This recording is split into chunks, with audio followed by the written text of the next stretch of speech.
pada masyarakat Kecamatan Morioriawa ini banyak kepercayaannya yang berbeda aliran-alirannya. Ya, Tapi bagaimana cara Bapak sebagai kepala kantor urusan agama bisa membuat masyarakat Kecamatan Morioriawa ini bisa bersatu dengan kepercayaannya masing-masing tapi tidak merusak silaturahmi. ya, terima kasih. Memang perlu diketahui bahwa kita di Kecamatan Morio ini bukan hanya Muslim yang ada. Di Maruriawa ini ada non-Muslim. Di aliran-aliran juga sudah ada aliran yang lain, bukan hanya Ahlus Sunnah wal Jamaah. Di sini ada Muhammadiyah, ada Naksabandi, ada Wahdah. Tapi kita melihat yang terjadi di lapangan, mereka seperti hanya satu saja. Kenapa seperti itu? Karena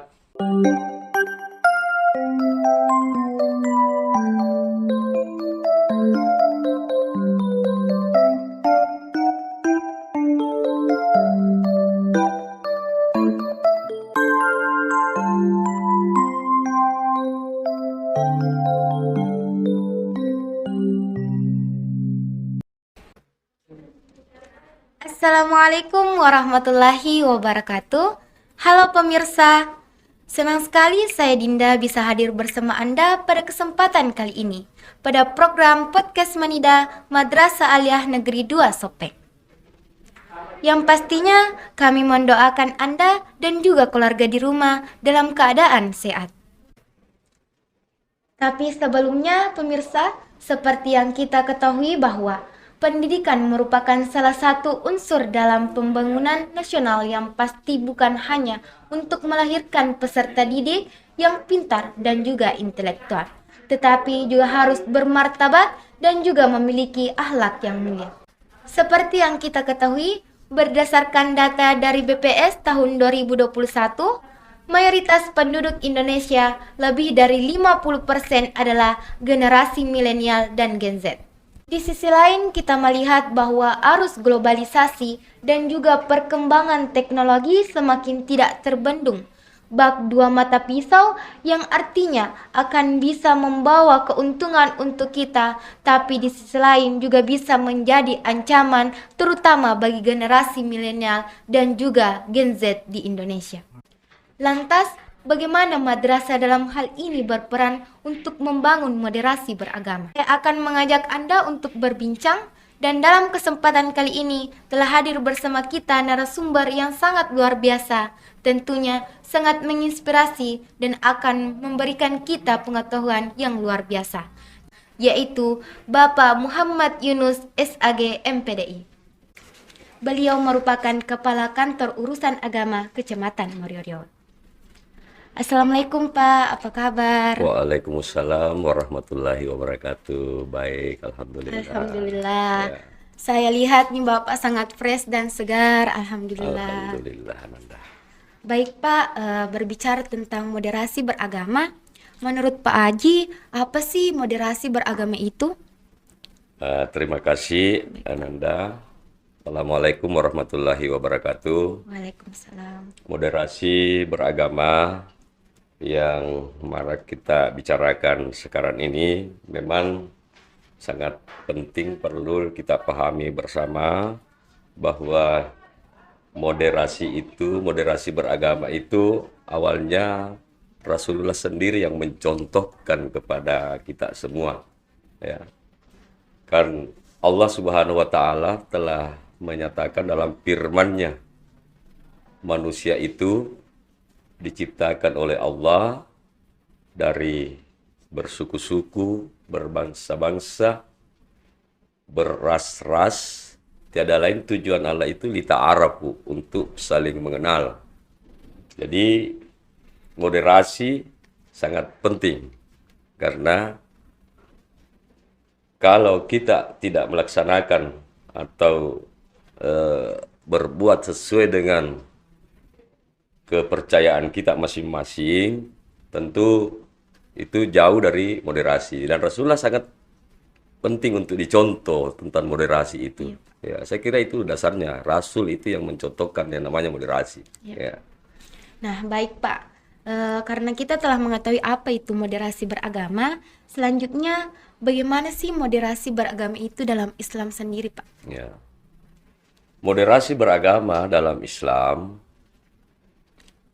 saya katakan tadi, Rasul yang mencontohkan. Kita lihat sebagai contoh atau wujud dari demokrasi beragama itu, dalam sejarah pernah kita membaca pada saat Hajar Aswad meninggalkan tempatnya karena banjir, yang ditunjuk oleh kalangan raja-raja untuk mengembalikan Hajar Aswad pada tempatnya tiada lain adalah Muhammad. Dan Muhammad pada saat itu masih Muhammad kecil, belum jadi nabi. Nah, disitulah kita mencontoh Rasulullah itu sangat moderat. Walaupun Rasulullah sudah ditunjuk untuk memindahkan atau mengembalikan Hajar Aswad ke tempatnya, namun Rasul tidak mengembalikannya sendiri. Dia meminta kepada kalangan suku bangsa Arab Quraisy waktu itu, dari 4 raja, diminta oleh Rasulullah memegang sudut daripada sudut Hajar Aswad itu, baru Rasulullah memulai. Masya Itu. Allah.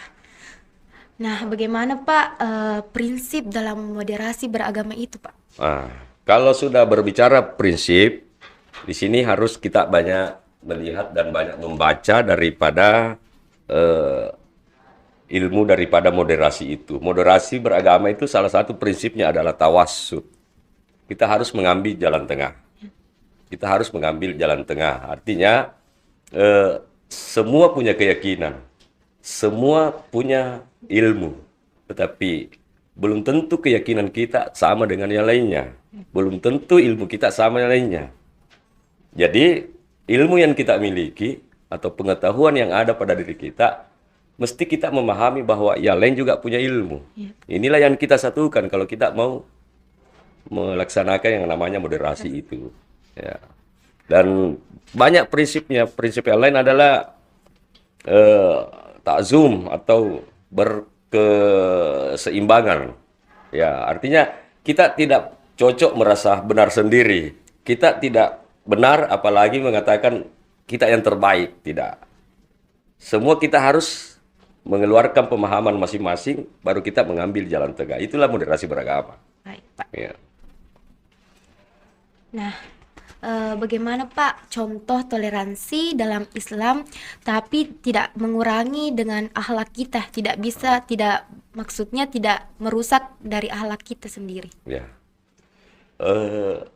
Mengenai masalah keyakinan, ya, tentu setiap manusia punya keyakinan. Bahkan kita memang ditinggalkan oleh Rasulullah. Rasulullah itu sudah menyebutkan bahwa umatku nanti akan terbagi sampai 72 golongan. Ya. Itu kata Rasul. Kemudian di Indonesia sendiri kita sudah meyakini, memahami bukan hanya agama Islam yang ada di Indonesia ini. Ya. Nah, kita harus menjaga nilai-nilai keberagamaan kita masing-masing. Jadi agama yang satu harus memahami agamanya yang lain. Agama yang lain itu harus memahami yang lain. Karena saya katakan kita telah memiliki keyakinan masing-masing. Artinya kita jalan beribadah sesuai dengan keyakinan kita. Tetapi kita hidup keseharian kita, bagaimana kita bermaslahat dengan yang lainnya. Ya, gitu. Baik Pak, terima kasih. Selanjutnya, apakah moderasi beragama itu sudah diterapkan dalam madrasah, Pak? Contohnya RA, MI, MTS, dan madrasah aliyah. Ya. Kembali ke dasar. Moderasi beragama itu tidak dimulai di RA, TK, dan selanjutnya. Tapi moderasi beragama itu bahkan secara keseluruhan itu diawali dari waktu kita sebelum dilahirkan juga, ya. Kita melihat Nabi Adam bertemu dengan Siti Hawa, sudah berbeda, satu laki, satu perempuan. Dan inilah yang menjadi turunan kita. Sehingga kita juga sebagai manusia sekarang ini ya, harus memahami itu bahwa kita dilahirkan oleh Allah Subhanahu wa taala dalam keadaan seperti ini, ya model kita seperti apa, dan kita lahir di antara ayah dan ibu kita yang bertemu. Di sini pertama memang sudah lahir moderasi. Sampai terusnya kita mengenyam pendidikan di luar daripada rumah tangga. Masuklah RA, masuklah TK, masuk dan seterusnya sampai perguruan tinggi misalkan. Iya, Pak. Ya. Di situ harus terdapat nilai-nilai moderasi dalam nah kalau saya melihat di waktu sekarang ini, ya, anak-anak kita juga sudah memahami hal itu, sehingga cara para pendidik mereka mendidik anak-anak kita itu memang dimulai dari TK, dimulai dari RA, ya, sehingga anak-anak kita dari RA sampai ke jenjang selanjutnya itu sudah tertata dari kecil yang namanya moderasi.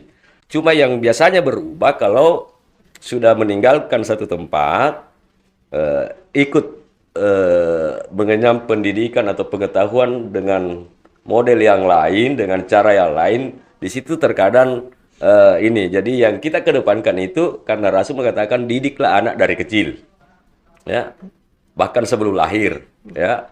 Di waktu TK lah yang paling pokok, karena mendidik anak yang masih kosong, yang diibaratkan kertas putih yang belum ada. Makanya kalau saya melihat di sekarang ini, alhamdulillah para guru, para pendidik dari TK sudah mengajari kita moderasi, walaupun tidak dikatakan judulnya moderasi, tetapi pelaksanaan daripada moderasi itu sudah diterapkan dari TK. Kira seperti itu. Baik, itulah tadi penjelasan oleh Bapak. Nah, Bapak, apa sih contoh implementasinya moderasi beragama itu, Pak? Ya, terima kasih. Kita melihat berbagai macam contoh di luar atau pada pelaksanaan peribadatan yang ada. Ya, salah satu misalnya di satu masjid kita berjamaah dengan kelompok-kelompok yang lain. Ya, mereka ada paham, tetapi dia pahami juga bahwa saya berada di tempat atau di kelompok ini, sehingga dia ikut dengan kelompok itu. Tidak ada persoalan di situ, alhamdulillah. Ya. Baik, Masya Allah. Jadi Pak, itu moderasi sudah diterapkan ya dalam Kecamatan Maruriawa. Perlu diketahui, di Kecamatan Maruriawa ini memang kita sudah berkumpul dari di Kecamatan Maruriawa ini sudah ada memang, artinya saya katakan kita sudah tidak satu, sudah ada paham-paham yang lain bersatu di Maruriawa. Nah, saya melihat sejak saya bertugas di Kecamatan Maruriawa ini, sejak 4 tahun yang lalu sampai sekarang ini, saya melihat alhamdulillah, ya, kita punya keyakinan yang berbeda, namun silaturahmi tidak terputus karena kita saling memahami. Baik, Pak. Penjelasan yang sangat luar biasa, pemirsa. Baik, Pak. Seperti yang kita katakan tadi, Pak Haji, bahwa pada masyarakat Kecamatan Maruriawa ini banyak kepercayaannya yang berbeda, aliran-alirannya.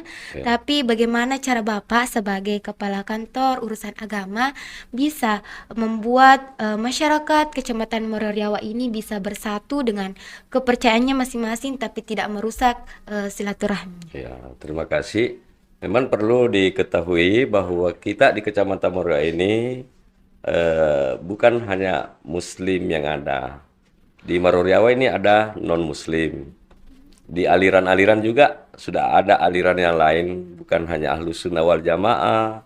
Di sini ada Muhammadiyah, ada Naksabandi, ada Wahdah. Tapi kita melihat yang terjadi di lapangan, mereka seperti hanya satu saja. Kenapa seperti itu? Karena saya juga selaku kepala kantor mesti memang memahami kondisi-kondisi seperti itu. Dan kita sering melaksanakan musyawarah-musyawarah. Kita banyak keluar melihat masyarakat kita seperti apa, dan walaupun mereka ada keyakinan tersendiri, tetapi dalam hal kemasyarakatan, hal budaya, kita satu. Ya. Jadi selama ini Pak belum ada kayak perdebatan yang cukup besar antara aliran-aliran yang berbeda. Alhamdulillah tidak ada sama sekali, karena contoh saja pada pendirian rumah ibadah, tidak mereka langsung mendirikan tapi harus datang sesuai dengan aturan yang ada. KUA harus mengetahui, berarti saya harus turun seperti itu. Jadi disitulah saya punya peluang, punya waktu untuk bincang-bincang dengan mereka, sehingga ada akhirnya semua terjadi, tidak ada gesekan-gesekan. Baik Pak, jadi bisa disimpulkan bahwa masyarakat Kecamatan Moreoriawa itu sudah memiliki moderasi beragama pada diri. Seperti itu, Alhamdulillah. Nah, baik Pak. Seperti yang kita ketahui bahwa khususnya di Kabupaten Sopeng ini, baik di Kecamatan Moreoriawa bahwa pada masyarakat memiliki adat istiadat yang berbeda-beda. Nah, bagaimana cara Bapak memandang bahwa adat istiadat itu tidak memengaruhi dengan agama? Ya. Oh, terima kasih. Saya kira hal seperti itu memang juga dari zaman dahulu kala sudah terjadi seperti itu. Ya, kita ketahui bersama, Arab Quraisy pernah mengatakan Muhammad sebenarnya ajarannya bagus, indah. Hanya saja yang kita tidak bisa terima karena hanya dia yang mau diikuti, tidak mau mengikuti apa yang kita lakukan, budayanya maksudnya. Nah, ini sampai hari ini memang seperti itu yang terjadi. Tetapi kita sebagai orang pemerintah, orang agamawan, ya perlu melihat apakah budaya mereka ini tidak sesuai dengan ajaran Islam. Itu yang kita luruskan. Kalau memang tidak ada masalah dengan keyakinan mereka dengan pelaksanaan budaya-budaya itu, artinya dia tidak berlaku syirik, disilakan lanjutkan, ya, kerjakan itu. Tapi kalau memang sudah berbau syirik, kami dari Kementerian Agama pasti bagaimana memberikan bimbingan-bimbingan, ajaran atau budaya mereka itu kita arahkan menuju kepada yang lebih baik. Tapi sampai saat ini Pak belum ada ya yang maksudnya sampai ke syirik begitu Pak. Adat Alhamdulillah istiadatnya. ada. Inilah yang menjadi pekerjaan kita selaku apalagi saya selaku pribadi, selaku kepala kantor, inilah pekerjaan utama kita, bagaimana menyelamatkan masyarakat dari budaya-budaya yang berbau syirik itu. Alhamdulillah, awal saya datang banyak yang saya temukan, dan kita lihat sekarang ini sedikit demi sedikit sudah berubah, bahkan hampir sudah tidak ada. Alhamdulillah. Baik pemirsa, itulah tadi bincang-bincang santai kita bersama Bapak. Nah, Pak, apa pesan-pesan Bapak untuk kita semua? Ya, Alhamdulillah, terima kasih. Saya sampaikan kepada diri saya dan kepada kita semua, saya punya prinsip sekarang ini, yang selamat adalah harus pintar-pintar memahami situasi dan kondisi. Ya, harus bisa membaca situasi. Karena memang kita dari awal, ayat pertama yang diturunkan adalah Iqra, bacalah. Jadi orang yang selamat ini yang bisa membaca. Bukan hanya membaca kitab, tapi membaca kondisi, membaca situasi yang ada. Itulah yang selamat sekarang ini. Ya, jadi kita semua perlu memperhatikan ini. Jangan pernah mengatakan saya yang terbaik. Ya, jangan pernah saya mengatakan saya lebih pintar. Karena kalau kita mengatakan ilmu kita tidak seberapa. Kalau kita mengatakan saya yang kaya, kekayaan kita tidak berapa. Untuk itu, pahamilah diri kita, pahamilah bahwa semuanya satu. Ya, jadi ini perlu dipelajari dan diketahui semuanya, saya kira seperti itu. Baik pemirsa, itulah tadi bincang-bincang kita bersama Bapak. Kepada Bapak diucapkan banyak terima kasih. Terima kasih, terima kasih. Banyak pengetahuan yang kami dapatkan. Kita sebagai generasi muda harus memikirkan bahwa apa tindakan kita selanjutnya. Harus memikirkan matang-matang karena kita sebagai penerus bangsa yang harus peduli akan lingkungan kita. Dan terima kasih kepada pemirsa yang telah nonton video ini sampai selesai. Jangan lupa subscribe, like, comment, and share sebanyak-banyaknya. See you in the next video. Bye-bye. Assalamualaikum warahmatullahi wabarakatuh. Waalaikumsalam.